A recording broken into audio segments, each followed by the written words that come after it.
Okay, let's talk about investments into personal growth, into personal development, into ourselves. If you've been in the personal growth and development world or coaching world for any amount of time, you've probably heard stories of people who made significant investments in themselves that was a stretch, or, put it on a credit card or took out a loan or whatever, and then it changed everything, and they quantum leaped and everything worked from there, and it changed their lives. And then we can create a belief that we need to do that in order to have the results that we desire, in order to have the quantum leap or whatever.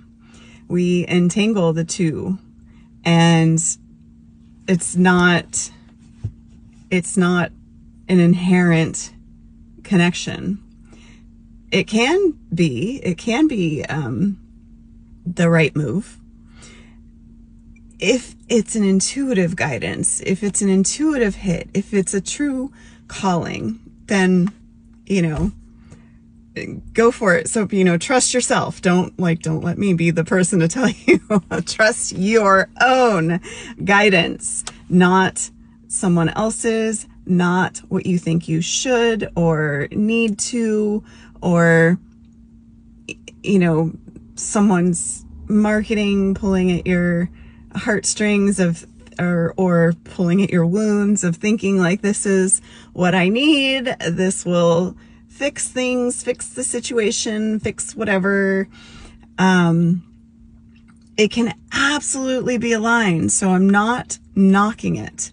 And trust me, I have made investments in myself. It is my priority, because my own personal growth and development and ascension and consciousness is the biggest factor in my trajectory, and that can never be taken away. There's never going to be a crash in that, there can be a crash in the stock market or the housing market or whatever, but I'm the only one that can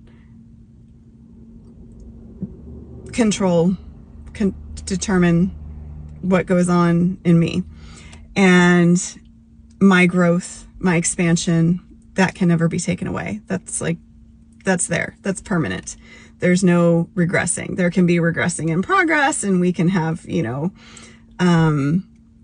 reverting to old patterns, but then bouncing back, but we're never back to where we started. We're always progressing. But anyways, that's a little bit of a sidebar. But so if you're feeling like pulled to something like that, to some sort of significant investment that's a stretch, check in if that's truly aligned, if that's your own intuitive guidance, because to be clear, I don't think there's anything wrong with that. It's just that we can create an entanglement and then make the investment from the wrong energy that can produce undesirable results. We'll still get something from it. Even if you do make that choice, I've done that, you still learn, just the money that you're spending is for the lesson rather than what you think you're going to get. And that's valuable, because that all leads to, contributes to who we are and who we become, and our wisdom and our depth and our knowledge and everything. So, just check in, trust yourself, and let go of the shoulds.